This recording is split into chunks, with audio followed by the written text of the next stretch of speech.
हरे कृष्णा, राधे राधे। नमस्कार मित्रों, सभी प्रेमी भक्तों का हरि भक्ति पथ चैनल में हार्दिक स्वागत है। आज का विषय है श्रीमद् भागवत क्या है।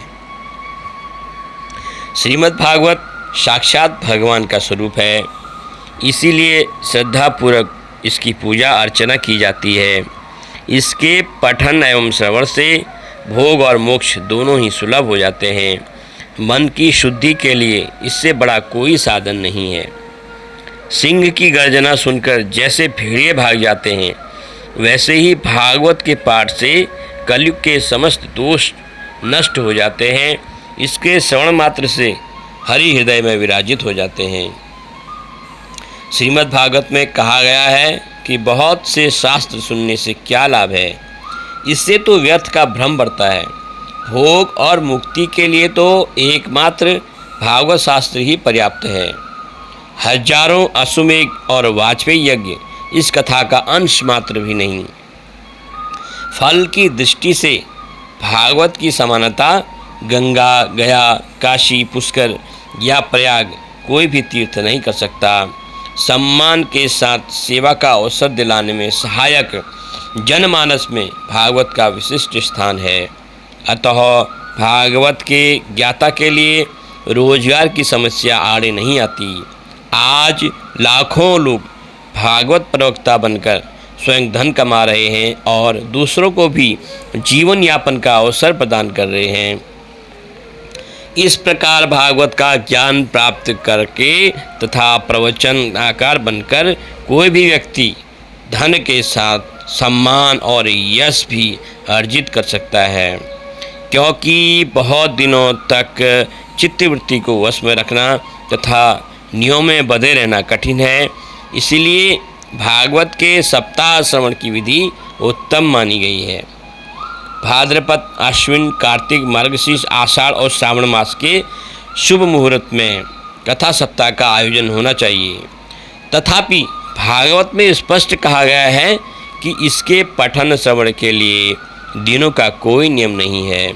इसे कभी भी पढ़ा सुना जा सकता है। मात्र एक आधे या चौथाई श्लोक के अर्थ सहित नित्य पाठ से अभीष्ट फलों की प्राप्ति हो सकती है। जिस घर में नित्य भागवत कथा होती है वह तीर्थ रूप हो जाता है। केवल पठन श्रवण ही पर्याप्त नहीं, इसके साथ साथ अर्थबोध, मनन, चिंतन, धारण और आचरण भी आवश्यक है। इस प्रकार त्रिविध दुखों के नाश, दरिद्रता, दुर्भाग्य एवं पापों के निवारण, काम, क्रोध आदि शत्रुओं पर विजय, ज्ञान वृद्धि, रोजगार, सुख समृद्धि, भगवत प्राप्ति एवं मुक्ति यानी सफल जीवन के संपूर्ण प्रबंधन के लिए भागवत का नित्य पठन श्रवण करना चाहिए। क्योंकि इससे जो फल अनायास ही सुलभ हो जाता है वह अन्य साधनों में दुर्लभ ही रहता है। वस्तुतः जगत में शुक कथा भागवत शास्त्र से निर्मल कुछ भी नहीं, इसलिए भागवत रस का पान सभी के लिए सर्वदा हितकारी है। सदा सेवा श्रीमद् भागवती कथा। श्रीमद् भागवत कथा के श्रवण से मानव मन में परमात्मा के प्रति प्रीत का उदय होने के साथ आचरण शुद्ध होता है। आचरणवान पुरुष चलता फिरता वेद रूप होता है और भगवान की कथा मनुष्य को यह स्वरूप प्रदान करने में पूर्ण समर्थ है। श्री सच्चिदानंद का शाब्दिक विग्रह करते हुए कथाव्यास ने कहा कि भगवान सर्वकालिक चैतन्य और ज्ञानवान है। संसार के सभी सुख अस्थायी और क्षणभंगुर हैं, किंतु ईश्वर के सानिध्य से प्राप्त होने वाला सुख शाश्वत होता है। श्रीमद् भागवत कथा अंधकार से प्रकाश का अर्थात अज्ञान से ज्ञान की ओर ले जाती है। भगवान के स्वभाव हैं कि दैविक और भौतिक तापों से उनकी कथा सबकी रक्षा करती है। भगवान की कथा और सत्संग की शक्ति से मनुष्य का स्वभाव समाज में प्रशंसनीय हो जाता है। भक्ति, ज्ञान और वैराग्य को जगाने में कथा की महिमा अपरंपार है। सांसारिक वस्तुओं की असत्ता सिद्ध करने के लिए बृहदेव की कथा सुप्रसिद्ध है। सर्वव्यापक परमात्मा ही भगवान श्री विष्णु हैं। यह संपूर्ण विश्व भगवान विष्णु की शक्ति से ही संचालित है। वे निर्गुण भी हैं और सगुण भी हैं। वे अपने 4 हाथों में क्रमशः शंख, चक्र, गदा और पद्म धारण करते हैं। जो किरीट और कुंडलों से विभूषित पीतांबरधारी, वनमाला तथा कौस्तुभमणि को धारण करने वाले, सुंदर कमलों के समान नेत्र वाले भगवान श्री विष्णु का ध्यान करता है, वह भवबंधन से मुक्त हो जाता है। भागवत महापुराण के प्रथम अध्याय में इसके महात्म्य का वर्णन किया है। इसे कहते हैं, नित्यं भागवतं यस्तु पुराणं पठते नरः प्रत्यक्षरं पवितस्य कपिलादानजं फलम। अर्थात जो मनुष्य नित्य भागवत का पाठ करता है वह प्रत्येक अक्षर के उच्चारण से कपिला गोदान करने का पुण्य कमाता है। श्लोकार्थम श्लोकपादम या नित्यं भागवतोद्भवम पठते शृणुयाद यस्तु गुहस्त्र फलम लभेत। कहने का तात्पर्य है, जो व्यक्ति प्रतिदिन भागवत के आधे या चौथाई श्लोक को पढ़ता या सुनता है उसे 1000 गायों के दान का पुण्य मिलता है। श्रीमद् भागवत को भगवान श्री कृष्ण का साक्षात रूप माना जाता है। प्रथम 2 स्कंद भागवत के 2 पैर हैं।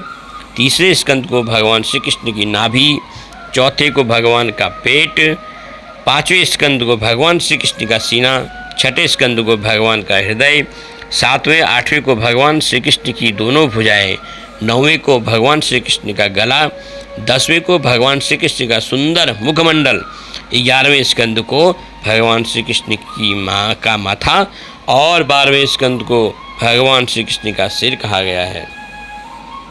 इस कलिकाल में श्रीमद् भागवत पुराण हिंदू समाज का सर्वाधिक आदरणीय पुराण है। यह वैष्णव संप्रदाय का प्रमुख ग्रंथ है। इस ग्रंथ में वेदों, उपनिषदों तथा दर्शन शास्त्र के गूढ़ एवं रहस्यमय विषयों को अत्यंत सरलता के साथ निरूपित किया गया है। सैकड़ों वर्षों से यह पुराण हिंदू समाज की धार्मिक, सामाजिक और लौकिक मर्यादाओं की स्थापना में महत्वपूर्ण भूमिका अदा करता आ रहा है। इस पुराण में सकाम कर्म, निष्काम कर्म, ज्ञान साधना, सिद्धि साधना, भक्ति, अनुग्रह, मर्यादा, द्वैत अद्वैत, द्वैताद्वैत, निर्गुण सगुण तथा व्यक्त अव्यक्त रहस्यों का समन्वय उपलब्ध होता है। श्रीमद् भागवत पुराण विद्या का अक्षय भंडार है। यह पुराण सभी प्रकार के कल्याण देने वाला तथा त्रैताप, आधि भौतिक, आधि दैविक और आध्यात्मिक आदि सभी तापों का शमन करता है। ज्ञान, भक्ति और वैराग्य का यह महान ग्रंथ है। भागवत में 18,000 श्लोक, 335 अध्याय तथा 12 स्कंद हैं।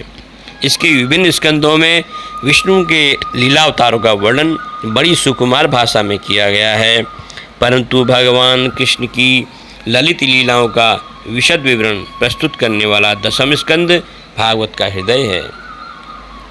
10वें स्कंद में लीला पुरुषोत्तम का चरित्र जितनी मधुर भाषा, कोमल पदविन्यास तथा भक्ति रस से आप्लुत होकर वर्णित है वह अद्वितीय है। रास पंचाध्यायी अध्यात्म तथा साहित्य उभय दृष्टि से काव्य जगत में एक अनूठी वस्तु है।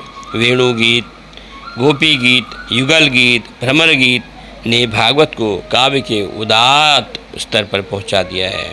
तो इस प्रकार ये भागवत का महात्म्य है, भागवत का प्रभाव है। भागवत क्या है आज थोड़ा बहुत हमने जानने की कोशिश की। अगर आपको ये वीडियो पसंद आए तो सभी भक्तों से मेरा अनुरोध है, कृपया वीडियो को लाइक करें, कमेंट करें और आगे शेयर करें। जय जय श्री राधे। हरे कृष्णा, हरि बोल।